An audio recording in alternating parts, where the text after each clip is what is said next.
of the past, phantoms of a world gone by, speak again the immortal tale, the pistol shot.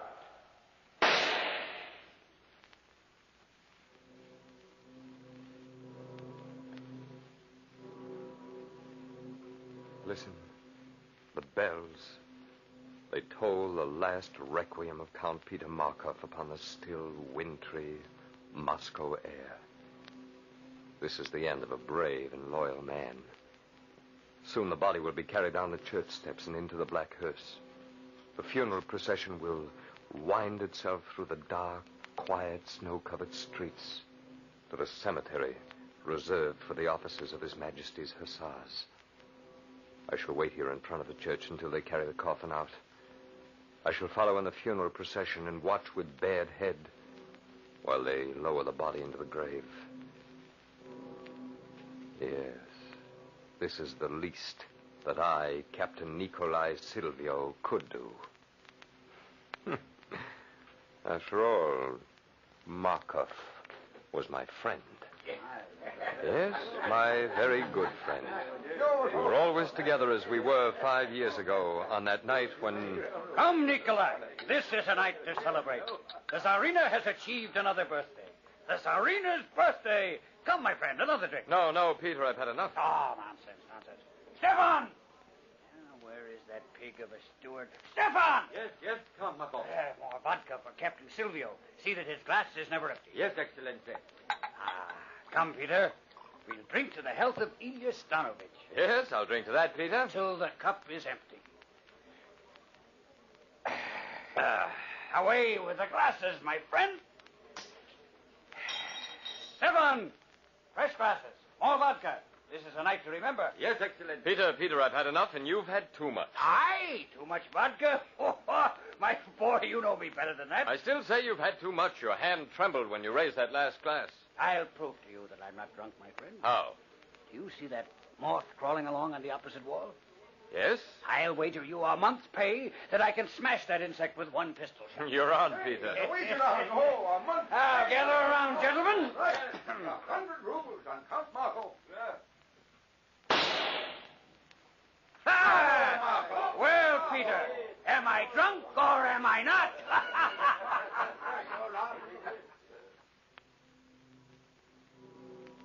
This was Markov, my friend, 5 years ago. A devil with a pistol and a devil with the ladies. He loved life then, did Markov. And I... Well, I loved the ballet dancer, Ilya Stanovich. She was like a flame across my heart. When I danced with her, it was like walking on air. Her beauty was rare, exquisite, almost timeless. All I waited for was another promotion in rank before asking for a hand in marriage. One night, shortly after my pistol wager with Count Markov, I stopped at Ilya's apartments. She did not expect me, and it was rather late. As I got out of my carriage, I looked up at Ilya's window on the second floor, and what I saw there froze my blood. Framed against the blinds were two shadows, the shadow of a man and a woman in close embrace. I hid behind a door on the lower floor and waited. And soon I heard the upstairs door open. Peter, you must be careful. Nikolai must not find out. Oh, Nikolai? Nikolai suspects nothing. Ilya, my dear. I don't know. I'm afraid. We can never let Nikolai know. Never. But you will let me come again. Oh, yes. Yes, Peter. Peter, we'll never let Nikolai know, will we, Peter? You're lovely, Ilya. Lovely. Good night, Peter. Good night, Ilya.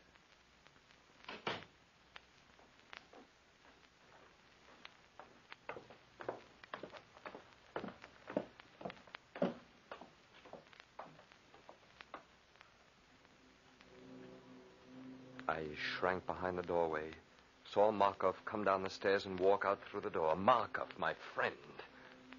A cold anger gripped me, shook me as a terrier shakes a rat. I saw a blood-red mist, and in it was framed two faces, the faces of Ilya Stanovich and Peter Markov, laughing at me, jeering at me. But instead of causing violent action, my anger was cool, calculating.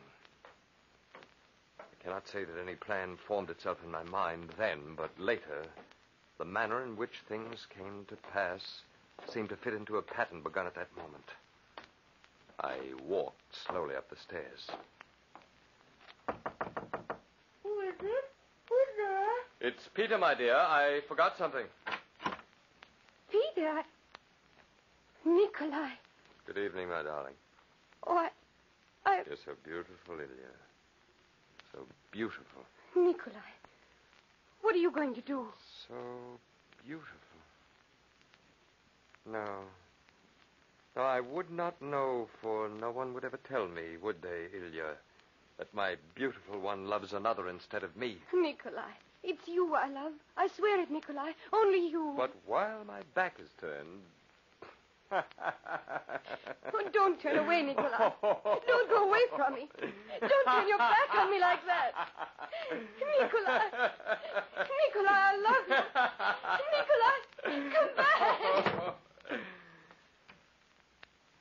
Farewell, my beautiful one. I closed the door and walked slowly away. My Ilya was left alone. And loneliness with a memory of happiness can be a poignant horror. Yes, it was punishment for such as she. The red mist was still in front of my eyes, but this time there was only one laughing, jeering face framed in it. The face of Count Peter Markov, he who lies still in death within that church. Peter Markov, my friend. His face swam in the red mist that stayed before me day and night, and I waited for my chance. Finally, it came. We were playing cards one night in the officers' club. Kevin left the door. Well, I'll see your hand, Count Markov. Oh, come, Major Voronov. Let's make this interesting. Shall we double the stakes already on the table? Very well. You've already won a portion from me tonight. It's my only chance to recoup. How about you, Nikolai? I'll stay in the game, Peter. Nikolai, as an old friend, I advise you not to. I have an excellent hand. The stakes are pretty high, 500 rubles. I said I'll stay. Very well, as you wish. Show your hand, Markov. There it is. Well, gentlemen? You win. Yes, Peter, you win. I tried to warn you, my friend, but you wouldn't listen. You've had a phenomenal run of luck tonight, Markov. Well, there's a very good reason for his luck, Major. What do you mean, Nikolai? The hand is quicker than the eye. Explain yourself, Nikolai. What are you hinting at? Perhaps you'd better explain yourself, Peter. I saw you take the king of spades from the discards and slip it into your hand. You're accusing me of cheating? Precisely. This is a very serious charge, Captain Silvio. Apologize, you scum. Apologize, do you hear? I'll not retract a word. You'll meet me on the field of honor for that, Count Markov. The sooner the better. You'll preside at the duel, Major Voronov? If you wish. Count Markov, as senior officer, it is your privilege to choose the weapons. Pistols. Very well. Pistols. Arrange for seconds, gentlemen. You'll meet on the drill field tomorrow at dawn.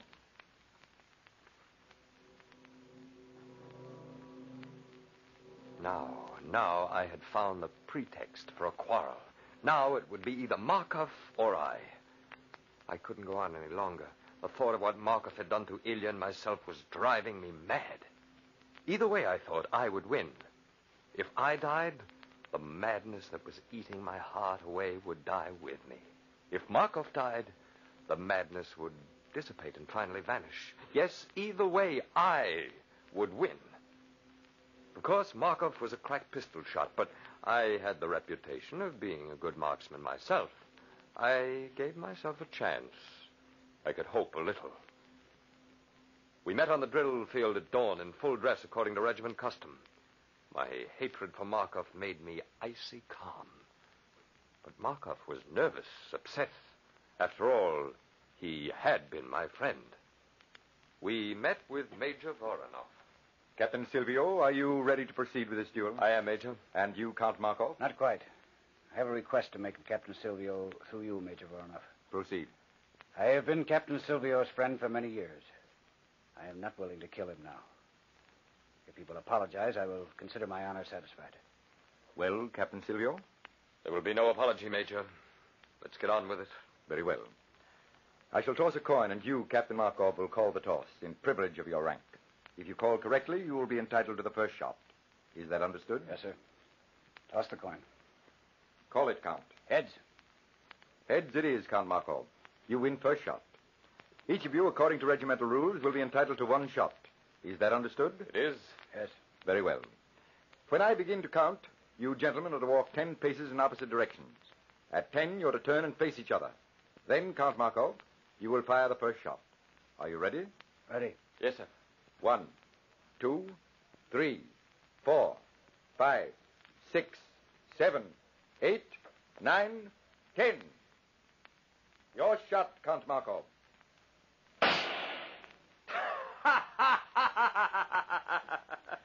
You missed, Markov. You missed. An inch too high. Yes, you missed. Your shot, Captain Silvio.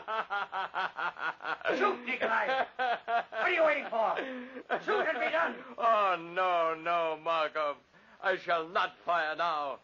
I should save the bullet for some time later. Fire your pistol now, you fiend. No, my friend. Out of the goodness of my heart, I shall let you live a while. I will take my shot another time, when the whim suits me.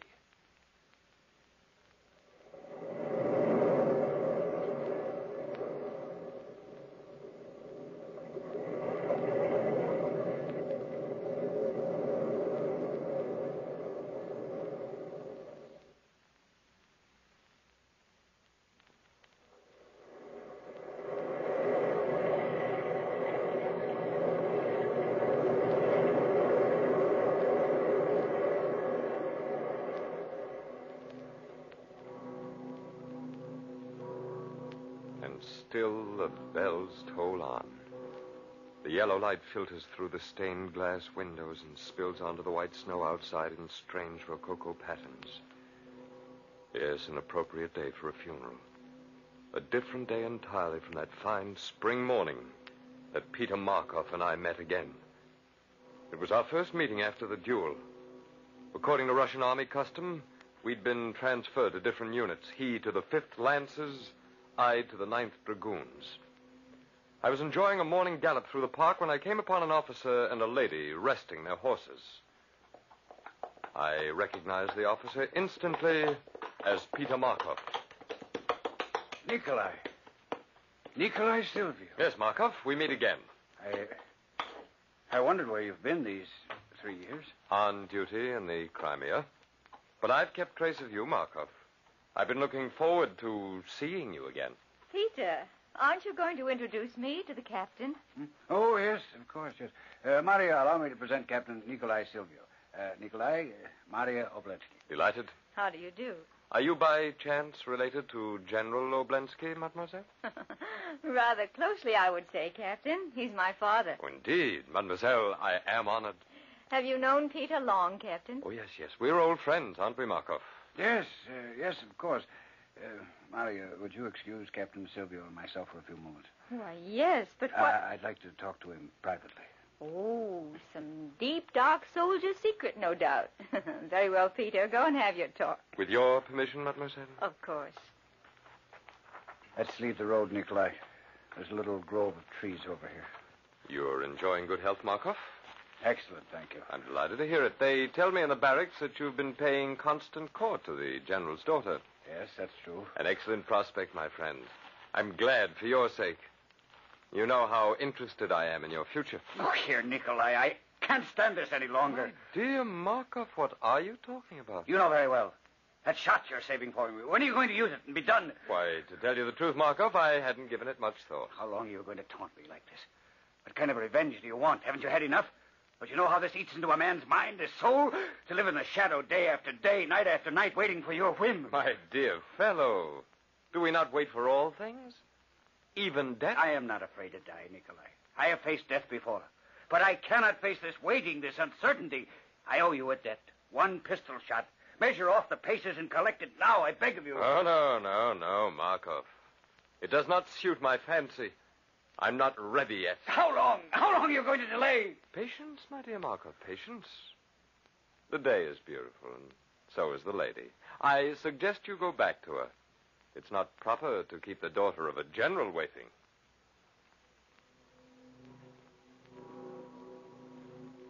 Every officer in every garrison knew of the debt of honor Peter Markov owed me.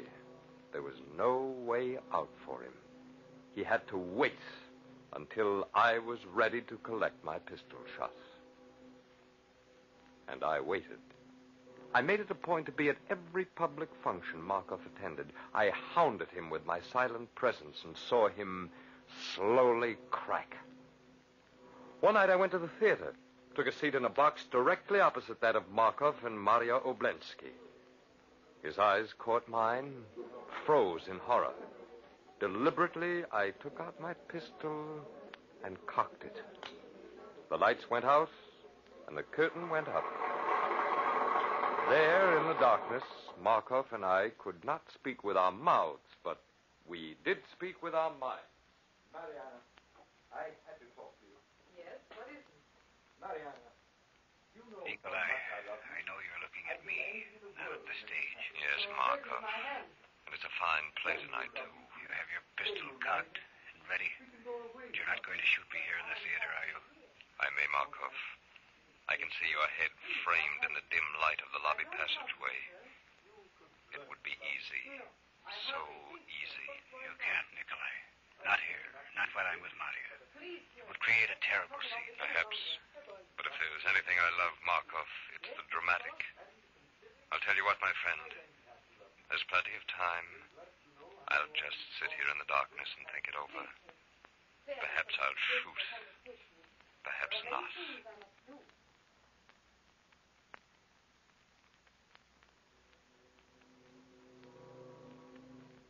Just before intermission, I saw Markov rise and leave the box. The minute the curtain went down, I hurried to the lobby. There I met Maria Oblensky. She was alone, and there was a frightened look in her eyes. Captain Silvio, Captain. Oh, good evening, mademoiselle. But where is Count Markov? He complained of being ill. He left suddenly. Oh, I'm sorry to hear that. Captain Silvio, something's wrong with Peter. He wasn't ill. He was frightened. I could see it in his eyes. They had a haunted look. Really, mademoiselle? Captain, you're an old friend of Peter's. Might I ask a favor of you? Of course, I am at your service.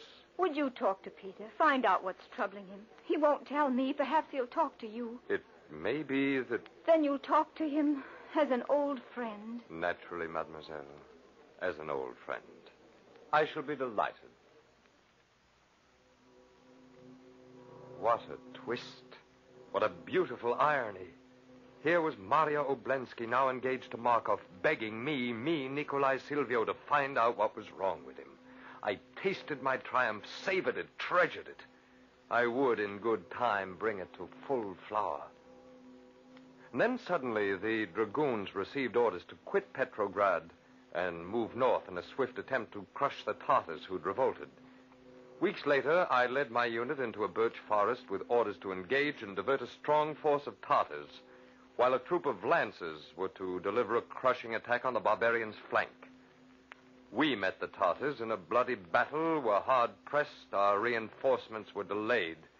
We waited for the lancers, led by my friend Peter Markov, to attack on the flank. But they never came. The onrushing Tartars slaughtered our troops almost to the last man, and I was the last man.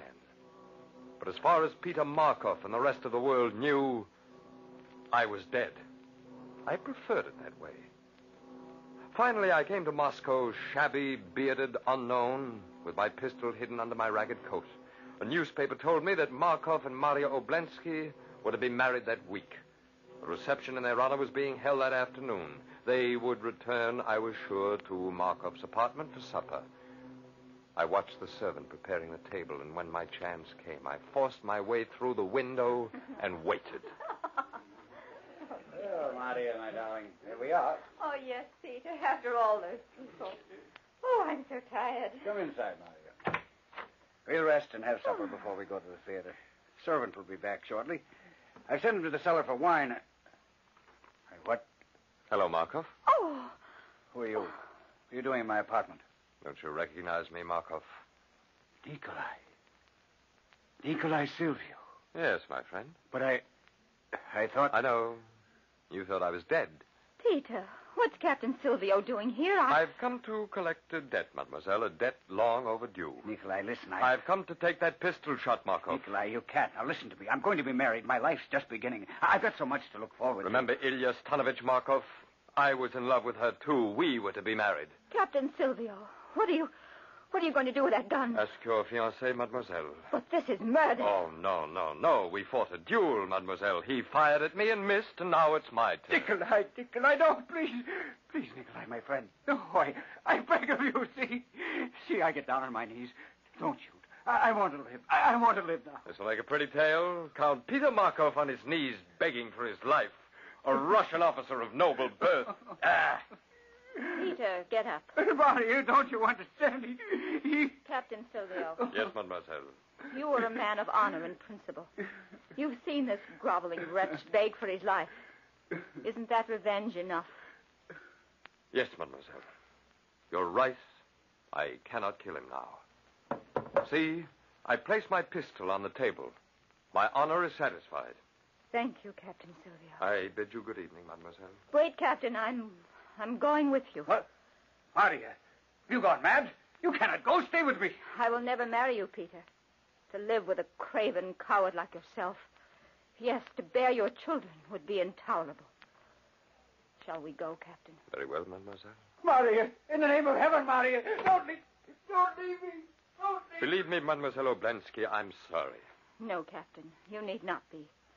You've done me a service, and I'm grateful. Ow! What was that? Markov! Markov! Oh. Markov, what is it? What have you done? Nikolai, I picked up the pistol you left. I hardly touched it. It went off. It was fate. It was justice.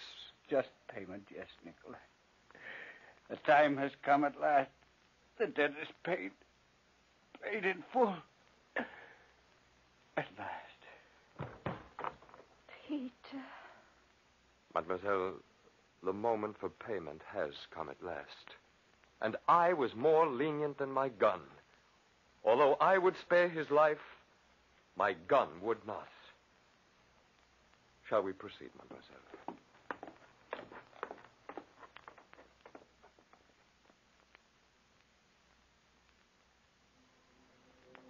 The eulogy to Markov is over. They're opening the church doors, the pallbearers are carrying the body out, and the church bells seem louder. I shall follow the funeral procession, of course. I shall watch with bared head while they lower the body into the grave. Yes, this is the least that I can do. After all, Markov was my friend.